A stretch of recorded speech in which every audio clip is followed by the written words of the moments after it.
500 বছর কোরআনুল কারীমের তেলাওয়াতের বদলা আমারে দিয়ে দিবেন, বিষয় কি? এটা আজীব ঘটনা। কারণ আল্লাহ রাব্বুল আলামিন ফরমান, আলিফ লাম মিম।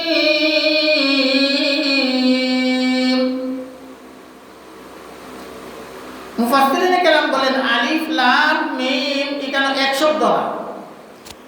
আলিফুন হরফুন, লামুন হরফুন, মিমুন হরফুন, তিনটা হরফ। এই আলিফ লাম মিম বলার কারণে আল্লাহ রাব্বুল আলামিন 30 নেকি দান করেন নিঃসন্দেহে।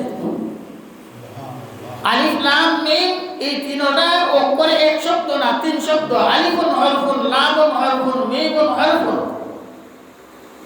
একটা হরফে যদি 10টা নেকি দেওয়া হয়, যে আলিফ লাম মিম বলার কারণে 30 নেকি আল্লাহ দান করেন। ওই আল্লাহ বলে বললেন, ও আল্লাহর গোলাম, তুমি 500 বছর কোরআনুল কারীমের তেলাওয়াত আমার দিয়া দিবা, আর আমি মাত্র একবার বললাম সুবহানাল্লাহ, এটার বদলা তুমি আমারে দিয়া দিবা। আমার সুবহানাল্লাহর ফজিলত তুমি নিয়ে নিবা, বিষয় কি? ওই কবরের ব্যক্তি বলতেছে, আল্লাহর ওলি, আমি দুনিয়ার মধ্যে থাকতে আল্লাহর কালামকে ভালোবাসতাম, বেশি বেশি তেলাওয়াত করতাম, সময় পাইলে আল্লাহর কালাম তেলাওয়াত করতাম। আর আল্লাহর কালাম তেলাওয়াত করতে এত মধু, এত জাদু, এত ভালো লাগতো আমার। কারণ আল্লাহ বলেন যে নাকি আমার সাথে কথাবার্তা বলতে চায়, সে যেন আমার কালাম তেলাওয়াত করে। সুবহানাল্লাহ। এই কারণে দুনিয়ার থেকে আমি বেশি বেশি তেলাওয়াত করতাম, তেলাওয়াত করে মজা পাইতাম, আমার তৃষ্ণা মিলত না। মরার পরেও আমি আল্লাহর ফরিয়াদ করলাম, আল্লাহ আমার মৃত্যু হয়ে গেছে, আমি খুশি আছি, কিন্তু কবরে যাওয়ার পরেও আমি তোমার কালামটা তেলাওয়াত করার সুযোগ করে দিও। আল্লাহ রাব্বুল আলামিন, আমি গোলামের কথা আল্লাহ শুনিয়া লাইছুন, আমার কথা আল্লাহ কবুল করছুন। আল্লাহ বললেন, ও আমার গোলাম, তুই চাইছ কবর চাইতো তেলাওয়াত করতে, আমি সুযোগ করে দিলাম, কিন্তু শর্ত একটাই, তেলাওয়াতের বদলা পাইতাই না। কারণ কোরআনুল কারীমের বদলা, তেলাওয়াতের বদলা, নেক আমলের বদলা একমাত্র জমিনের উপরে তাকলিফ পাওয়া যায়।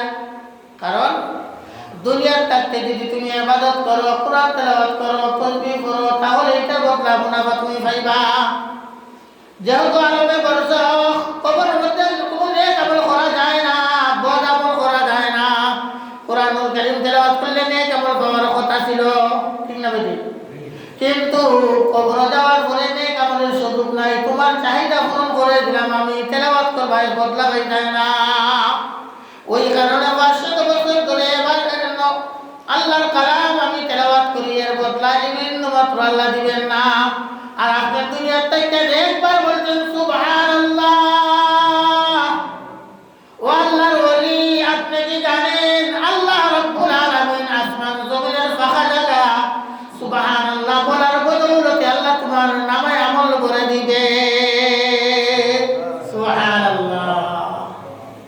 তাহলে বোঝা গেল আল্লাহ আপনি আমাদের যাদের দুনিয়ার উপরে হায়াতে বাকি রাখছেন, আল্লাহ নিশ্চয়ই মায়া করিয়া দয়া করিয়া আল্লাহর গোলামি করার জন্য আল্লাহ রাখছেন, ঠিক না বুঝি? এই কারণে তুমি বলেন, ইবাদত করিয়া লও বাটে সে যা, ইবাদত করিয়া লও বাটে সে যা, মরিলে দেশে জিন্দগি জিরে না আসিবে আর, মরিলে সে জিন্দগি জিরে না আসিবে